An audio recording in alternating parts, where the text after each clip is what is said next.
Your cam Oh, is okay. uh, Let me just turn it off as well. okay. So we're back, guys. Mhm. I don't know. Okay, I guys, think the we're internet back. is problem Yeah, in Lebanon. it's in Lebanon. Of course, it's in Lebanon. So, He guys, turned off. He turned off his camera. I don't know where I am, I don't know where you take me, I don't know where you take me. I just follow your trail and I'm losing your mind and I'm losing your head. Let me escape from this love, cause I'm a prisoner.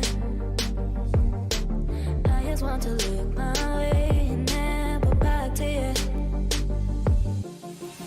Ooh, I'm not a bad. Let me be myself. I'm not a bad. Let me be myself. Let me be myself. Let me be myself. I'm not a bad. Let me be myself. I'm not a bad.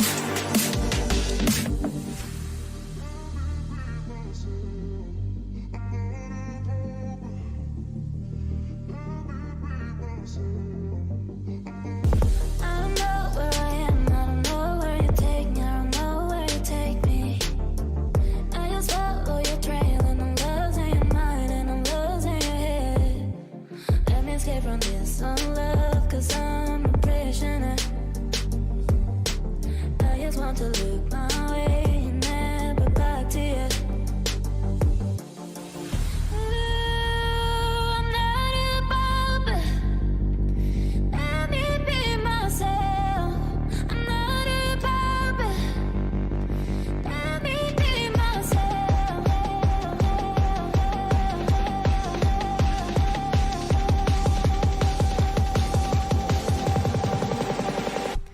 Let me be myself. Let me be myself. Let me be myself. I'm not a puppet. Let me be myself.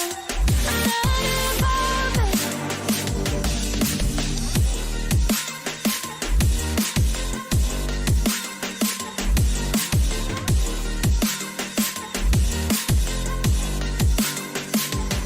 Let me be myself.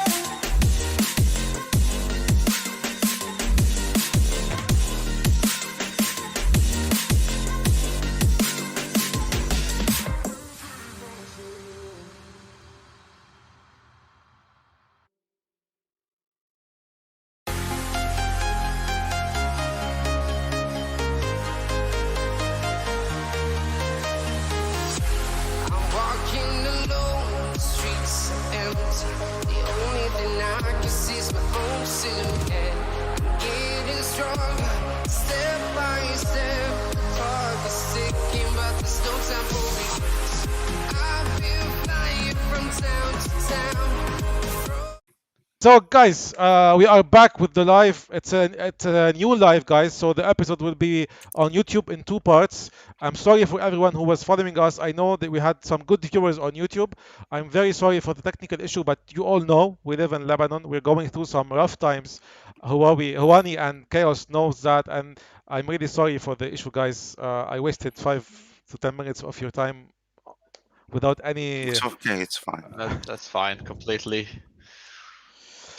Anyway, so we were talking about the blast series, and we talked about Boros and realized getting some good feedback from the players of Gambit. I wanted, and Juanit also was talking. I'm gonna make a small summary about that the no limit for the games that NASR Esports would like to be part of. So now I'm gonna move on to your personal life, guys. I'm gonna know you better. Let the people know you better. Hmm. Where did you come from?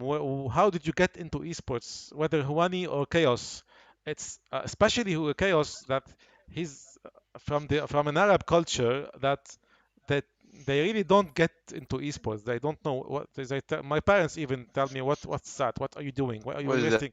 Why are you wasting your time? So I would like to hear how Huani and Chaos got into esports. Starting with Huani, of Okay, you wanna course. go ahead, No. Wani. Okay.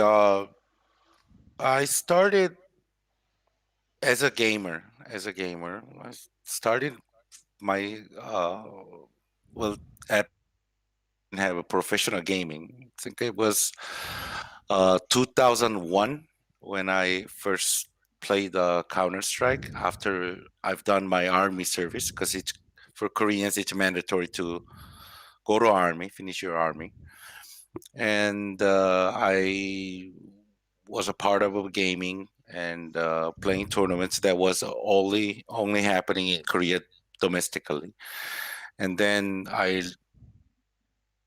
with a Korean production company at that time with running tournaments. That was I think it was my first professional job in the esports, where I was doing some translations and the tournament, esports and stuff. Then I moved on to a StarCraft, managing a StarCraft team. And in the meantime, coaching a Counter Strike team 1.6 and managing them as well. Then moved on to Special Force, which is Korean game coaching. Then I was coaching a Fnatic StarCraft 2 team. And also I was with Evil Genius coaching StarCraft 2 team. I was with a United States company called Major League Gaming for 2-3 years. Wow. And also, I don't know, it's a Quite long a big story. list. It's a big CV, yeah. Yeah, I mean, professionally working in the esports, I've been working around 16 years, and gaming wise, I don't know. Oh, so you have some age in your back. Yeah, I'm 42 years old, Oh, by the so way. we're close. Mhm. I'm 40. So we're Oh, close. Yeah, we're close. You didn't have some kind of family difficulties or some family blocking your steps into esports. You didn't go through that. I did, of course, I did. When I finished my army service, uh, my parents hated me playing games, of course. Yeah. And then nobody in Korea, the esports wasn't big. There were only a couple StarCraft players, and my parents were especially worried about it. And I was attending college, and I would miss a lot of classes. My grade wasn't perfect, and they hated it. Um, and it was really bad at that time. You had to sacrifice a lot of stuff. Yeah. But I got lucky because as soon as I graduated, I got lucky because I actually wanted to quit esports and move on with other things. So I applied to this company, which was basically selling sports contents in Korea and overseas, like basketball, Korean professional basketball and football and stuff like that. It was basically sports contents company. I didn't know they had a professional team there. Uh-huh. And I joined it, and a couple months later, they told me, "Oh, we have a problem with our team, Counter Strike team, and they need to fly to Germany to play Intel Extreme Masters second season.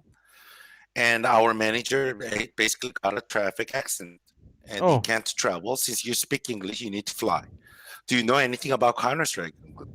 Yeah, I played the Counter Strike, and I went into the boot camp house, our team house, and basically the boys with all the boys that I knew.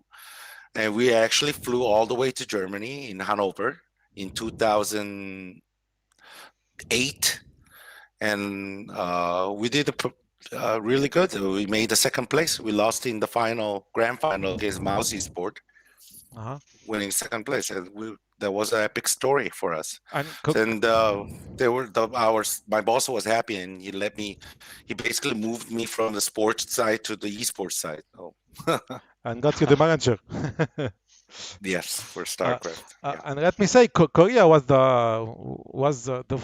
mother and father of esports. It all started there. So Yeah. it was good for you. It was a good push. I guess. Yes, I think I got lucky. Yeah. Mhm. So, Chaos, I know you're. Oh, what Yes, happened Sam. to your? I don't know what happened to your cam. Let me My see. cam's still working. Yeah, I can see Mhm. you, but I don't know on screen. It's blurry a bit. Uh, weird. I can get close. Maybe this No, I helps. think it's. Okay, let's talk. It's gonna fix. It's a technical issue, guys. I'm really sorry. It is what it is. Yeah, Yeah, it is what it it is. is what it It's is. okay. It's okay. We can't stop. Life goes on. So, Chaos. I'm sure you got through many difficulties as all Arab players and esports staff go through. Can you tell us more about it? Yeah, of course, Sam. First I would start how I've been gaming since I was like 5 years old, actually. Yeah, My family were supportive of me actually playing as a child, but as life goes on, once you start having more important things, like they say, you have your studies, you have the university, you have something we call Tawji. Every Jordanian knows what this is. They start telling you, what are you doing with your life? You should focus more on that. So it has been quite difficult, to be honest, at that stage. I actually was trying to get all things running at the same time, studies and esports. I was playing as like a CS 1.6 player with actually Realize back in the days. yeah, He was an Alvar, if you know Alvar from yeah. Alvar I team. know he's into Valorant. Basically Yeah. we formed yeah, basically we formed that team at that time. We played in WCG 2013. We placed second behind Zero. I think it was Zero Cool, I think, Yeah, and the guys. So yeah, basically at that point, I kind of like got a passion for the game, for esports. I took a break in the university for like 2 or 3 years. I'm playing games, but I'm really focusing on my studies actually. So after that period finished, I went to the UK to study for a master's in data science. And then after that, I got like Realize, Boros, and the other guys, Proxy and Justice. They're basically having the CS:GO team that they're forming, and they want to basically achieve something. So I just joined in, as yeah, a yeah, bystander, as a friend, yeah. and it grew to something bigger actually. And then, of course, one basically NASR Esports approached the team, Mhm. and I was kind of working at that point as a friend. But then Wani, I would really want to thank Wani because he brought me in officially at that point, and yeah, we started grinding ever since. Uh, and that's how the journey started, to be honest. And like it took me maybe like the past 2 years, I've been like actually in esports professionally. Yeah. And how did your family react to your career? Well, they were happy as long as I keep my studies as the priority. But once we started working, I'm like, okay, it can go into something bigger, but you need to always weigh everything. Yeah, What's better for you? And as I told them, it's a passion of mine. I love studying, but at the same time, I love this as well. But yeah, I love this more. So I just came with the decision to pursue esports, and it actually was Juani that supported me, and Simon as well, Simon yeah, Cox, yeah. who was our performance manager, Mhm. supported me into this decision. And yeah, basically, and of course, I want to thank as well Lalit Vase into getting, which is the CEO of the company, into getting me into this position. So yeah, and at that point, it all went rolling, and we started basically this journey It's in getting esports. bigger and bigger. Let me ask you Yeah. something related to Nasser. Uh, how many staff is it in Nasser? How many of you guys you are as a management and then as teams? How big is the organization? I forgot to I ask you think that. I think Wani is the better fit to answer this question. Well, managers and players all together around 70 people. Nice. Yeah, we also have streamers. We have our lovely staffs in Dubai as content. And interestingly, I just came from Turkey, from our League of Legends team house to Dubai, and we have five members including me in Dubai Yeah, office, and yeah, also we have Seth like Chaos as a Counter Strike team coach. We also have a coaches League of Legends coach who is from Greece, Anatron. We also have our performance director who is Simon and David. One from England, the other one from Australia. So yeah, it's a it's big. global Yeah. organization. It is big. It is big.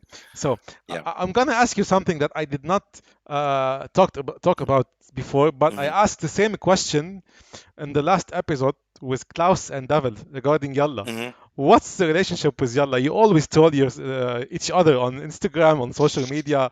How's your relationship with Yalla? Especially that for the past 2 years, you were the two teams that everyone was watching, especially on CSGO.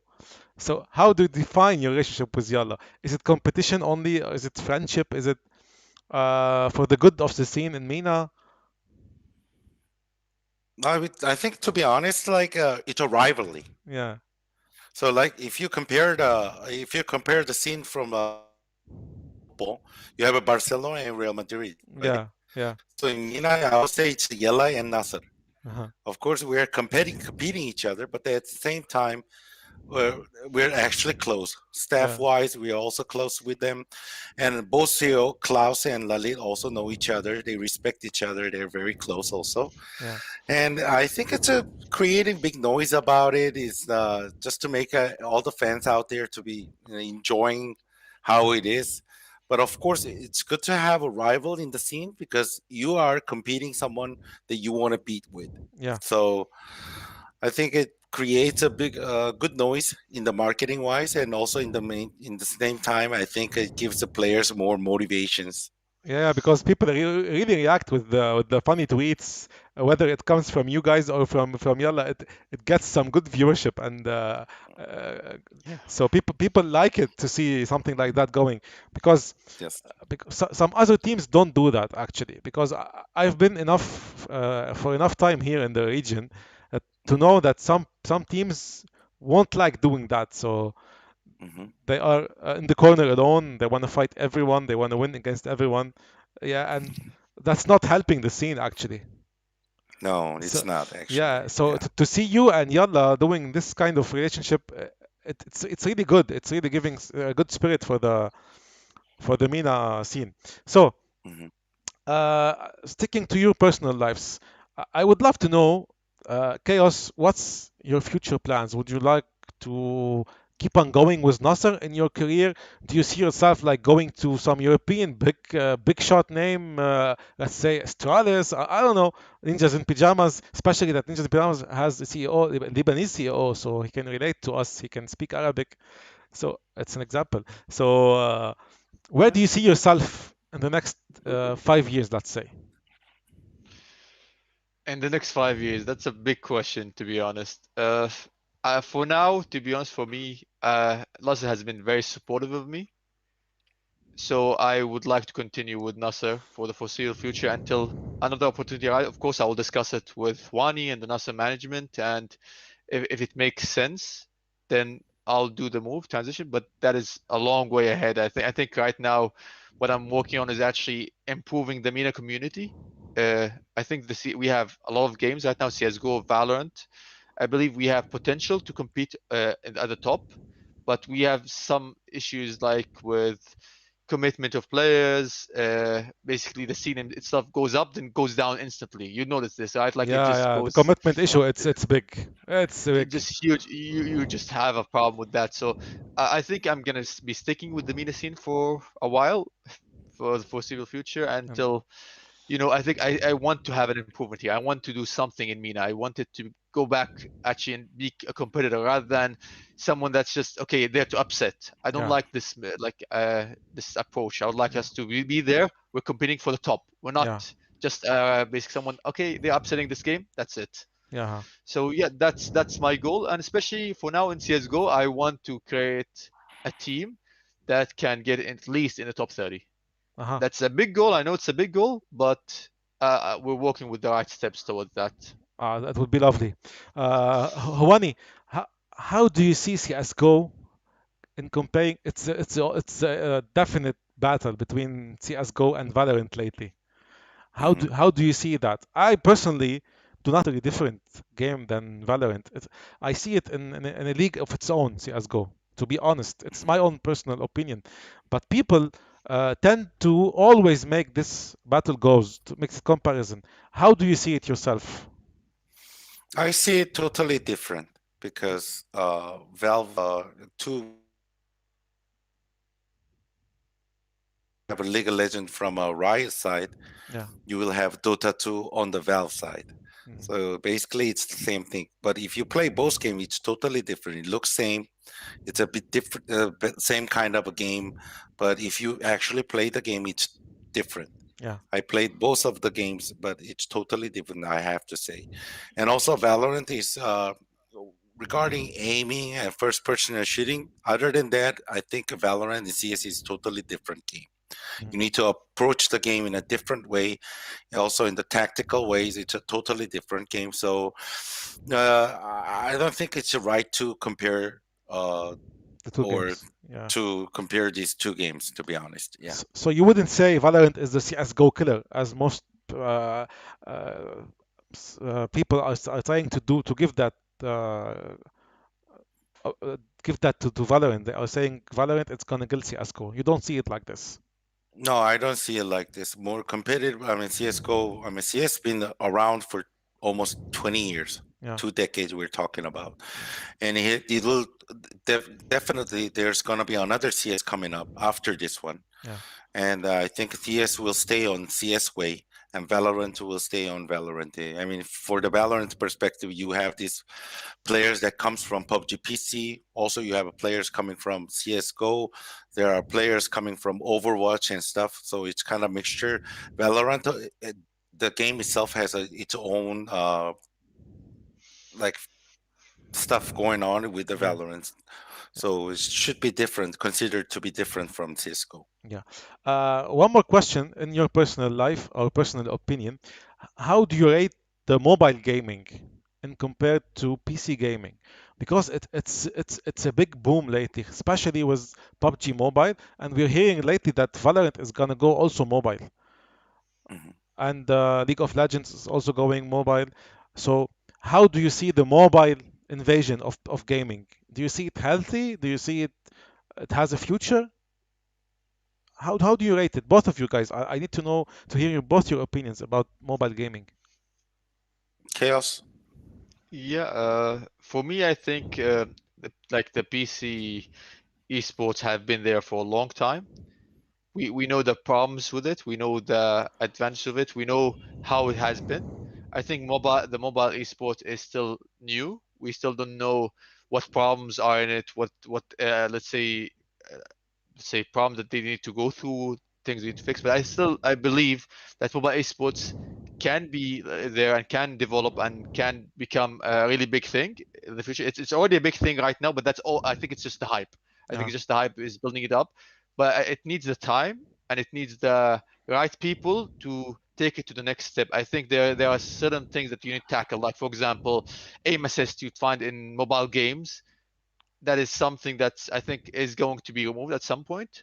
But what's the way to tackle that? I think it's going to be in some innovations of some tools to play the game or some things to adjust for pro players. But I think it has a big fan base and a big base of players because you can buy a phone, I can buy a phone. While when you talk about PCs, oh yeah, you just start talking about, okay, I need to go into the 2K or 1.5K range. Well, I can buy a phone for $200, $300 that just I can play these games on and be really good as well. yeah, So I believe it needs some time so that you can see where it can so far. yeah. But you wouldn't worry a lot about it because I actually can see CS:GO on mobile. Actually, it's it's impossible to do the aim to do the strats you do Uh, on PC. No, It's not doable. to be no, honest, it's not. Yeah. I stopped doubting these. I think things can happen. Well, anything can happen. That's my new motto because if you have PUBG from Steam going into mobile, who knows? Maybe you'll have CS:GO mobile at some point. But PUBG is different. It's not Mm. that I accurate. know it's different, exactly, but if Valorant is going from God if you think about it this way, right? Yeah. Hawani? Yeah, There are go ahead, Juani. yeah. Like 2 years ago, when I was in Korea 3 years ago, 4 years ago actually, people were all about virtual gaming, wearing this big huge mask and like a hat, and and they said that they might make produce some virtual gaming Counter Strike. And I can't imagine like people jumping in a room, doing Virtually running full, around. yeah. We don't like Chaos just mentioned. We really don't know how it's going to be changing, because we didn't know that uh, this virtual gaming would just work out or not, and we suddenly mobile gaming just came up and start pumping, when before, like 5 years ago, it was just Clash of Clans and these kind of games. Only now Riot is launching a lot of different mobile games and stuff. I'm sure like everything will be changing, just like our computer softwares, keeps upgrading. It's just basically a process where everything is being updated to a new scene and new rise. And if people likes it and people feel comfortable about it, and there's going to be, I'm pretty sure, with even FGC or fighting games, there's going to be a lot of mobile games coming out too in the future. So we need to just be ready for it and see how it goes. We need to People will, adapt. the fans will decide. Yeah. Fans will decide. Yeah. Yeah. So I'm gonna move on now to the final section of our talk show. It's gonna be about three questions. The first question would Mhm. be, uh, would you encourage any family member of your own family to go into esports? Would you be supportive, or or you would say, don't do my mistakes? I've been wasting my time. How would you react to someone of your own family leaving school, for example, and dedicating his life for esports? Family members. Unfortunately, I'm not married, so I don't have any kids or anything. So, uh, and all my families in the my parents are old enough or older than me, so there's no one to encourage or anything. And And easily.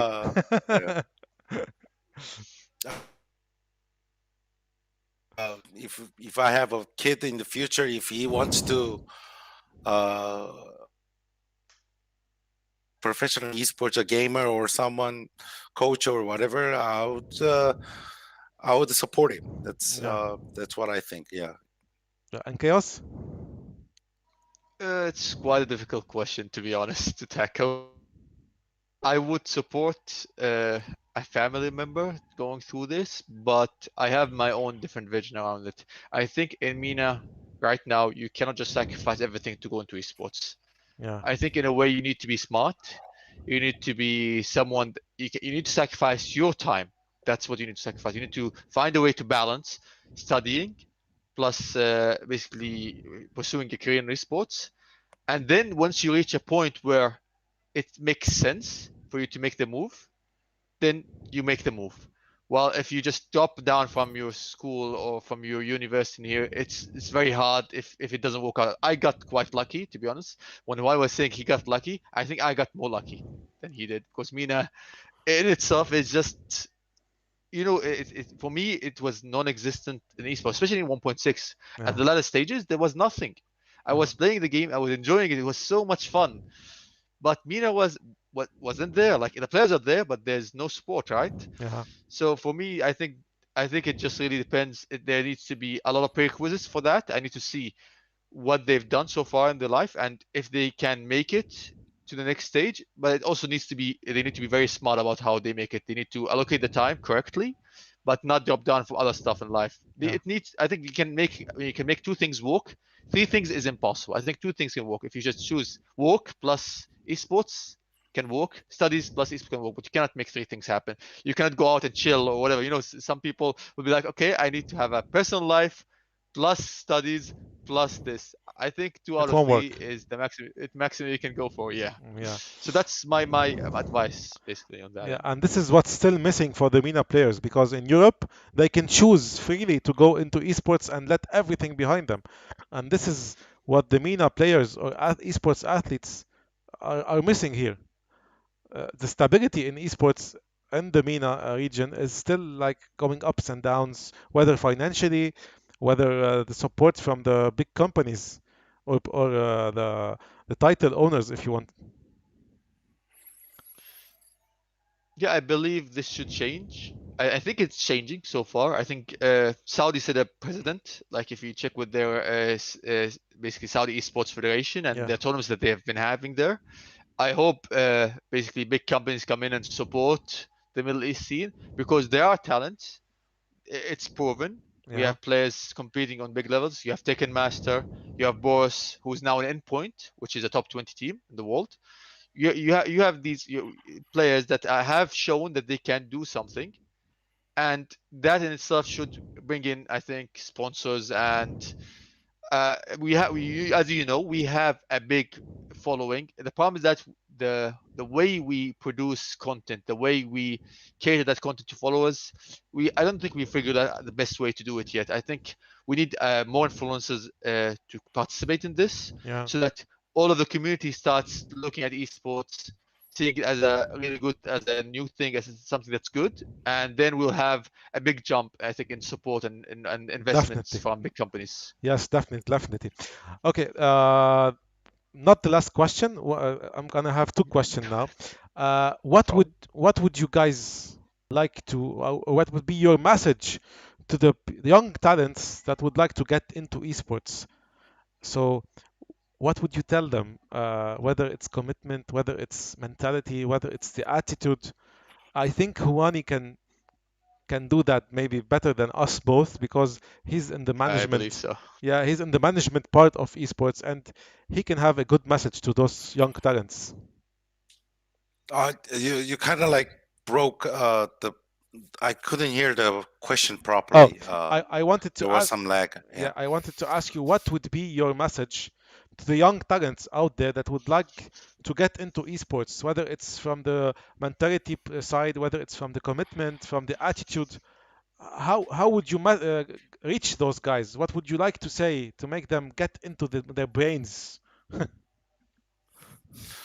Uh, I would say in order to become a world-class player or global player, you need to make sure that you are open to learn and listen from the people who is supporting you, and also the players that you know that who are seniors. And you need to have a discipline, and as well as you need to put your dedication and the motivation into the game. First, you need to love what you're doing, but just because of loving, it doesn't make you special. You need to be ready to face all these negative things that would come to you just playing a game. And also you need to also be prepared with the mentality where it's not only playing a game, you need to also control yourself in a good health, make sure your body is functioning properly so that you can think straight. Mhm. So I would say there's, of course, physically wise, sports players are it's much difficult for them, but mentally wise, you need to think properly and you need to think open minded Uh-huh. to learn everything what you can. Uh, Mhm. we've uh, we've lost We lost, chaos. yeah, Chaos. We've lost chaos. So, uh, let me just ask you one more question. What, sure. uh, how do you rate the MENA players since you've been all around the world? Hmm. How do you put them? Do you put the MENA players as a whole package in the top 10 of the esports scene, or you would say they would need much more work to get into top 10? Well, that's why we're creating, right? Yeah, It's the talent wise, talent definitely it's there, yeah, talent wise. But like I said, just the question before, it's about the mentality they need to learn. Okay, they need to learn how to be a calm, just like poker. uh-huh, You don't show your face. yeah, You don't express any feelings, right? I think like Mina players have a lot of feelings.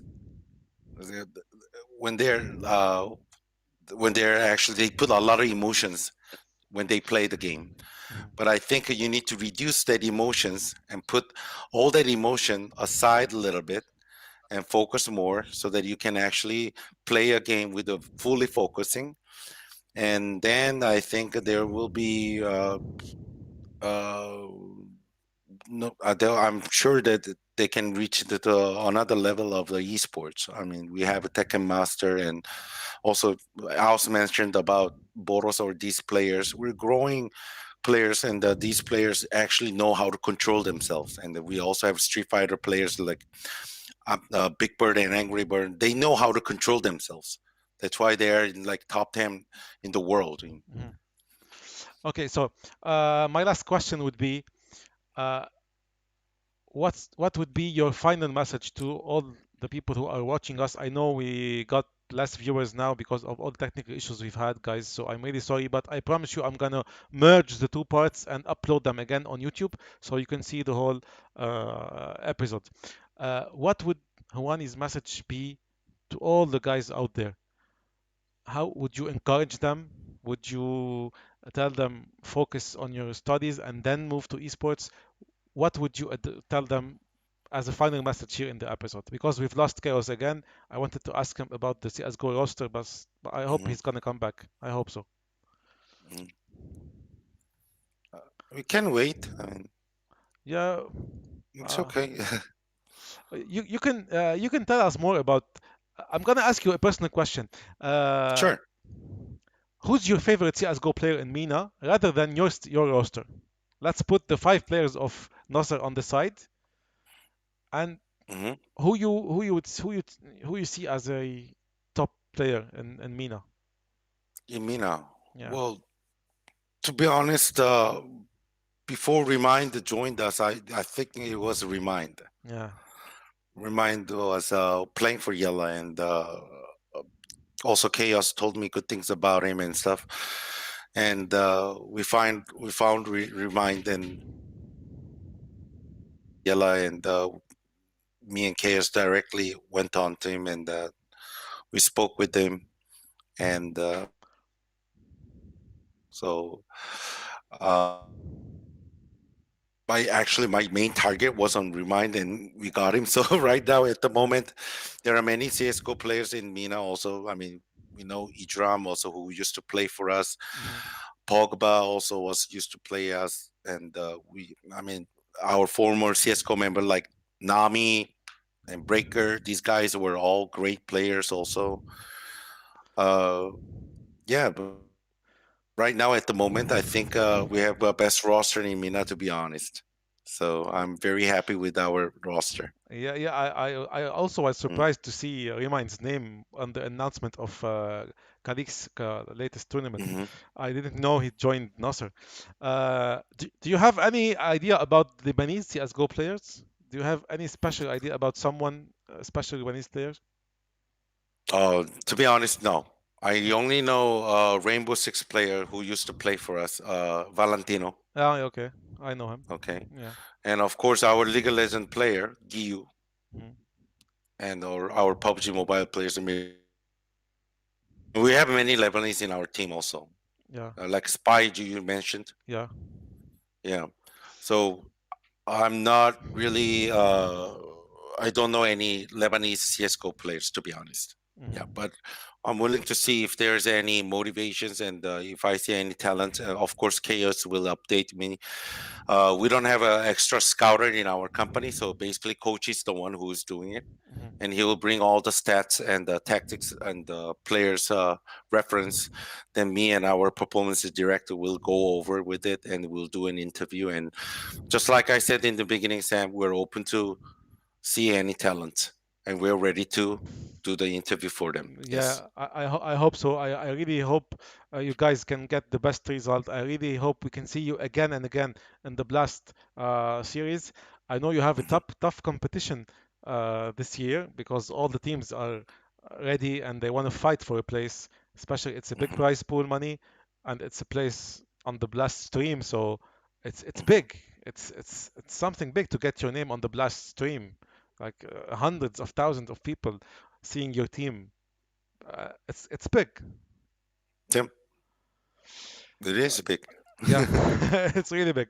I was trying to wait for Chaos, but I guess we've totally lost his Hmm. signal. I guess the issues it's not only from Lebanon. He's in Turkey. Yeah, he's in Turkey right now, He's in doing a Turkey. boot camp with the with the Okay. CS:GO team. So you're gonna play from Turkey, the Cadix Cup. Correct. Okay, all the luck, guys. I'm really, really happy I got to take an hour of your time because we've lost some time Hmm. regarding technical issues. I'm so sorry That's okay. for the technical issues to all the people who are watching us. I hope we're gonna see you again after the blast, after you qualified the blast, because I have a good feeling for you guys this season also. We hope you're gonna make us proud again and again. Uh, Thank you, Huwani. Any final words from your side? Our League of Legends team with the Lebanese player in our Yeah, squad yeah. is going to play semi-final to this weekend on Mm. Saturday Yeah. against Galacticos Turkish team. Uh-huh. And if we win that, we're going to be playing on the 4th of September in a Volkswagen venue, the final. And if we win that, basically our Lebanese player will be going to the world with a gonna be epic, I think. Yeah, So it's gonna be big. And I know who's there's a lot of a community, so I yeah, yeah. just Who's gonna be with the streaming? legal. Who's gonna be streaming the match? Is it gonna be streamed? It's basically streamed at by Turkish Riot, Okay. but I hope Riot figures out something so that it can be streamed in Arabic as well. But Mhm. this is a really big one and this is a really big shot for us. We've been investing a lot of times, and also Lalit has been investing a huge effort into this. And entire company staff were focusing on this one just to make to the world. And he's just like you, Lebanese. Yeah. And I don't think any MENA player ever been to world before. Uh-huh. So this is our big chance, and I hope we actually win this Saturday. It's gonna be big, and I'm gonna give you my word. We're gonna try to reach out to Riot and try to get a stream feed and stream it in Arabic Hmm. because we have a caster who's into League of Legends, so he can do the job very well. So I promise we're gonna Yes. try, and maybe if you guys can help with that, it would be amazing to get a feed of the game, and then we can Hmm. stream it in Arabic on our channel, and of course with NASR Esports participation. I'm Sure. so grateful we had you, Hawani, and on our chat on our channel. I'm sorry we couldn't say goodbye to Chaos, Mm. but I'm sure we're gonna meet him very, very soon in any upcoming tournament. Sure. Thank you for your time, and Thank you for the invitation. Thank you. it's our pleasure. Thank you for your time, guys. My pleasure too. All the luck for all your competitions, and we'll see you soon. Ciao. Yeah. Bye. Bye bye.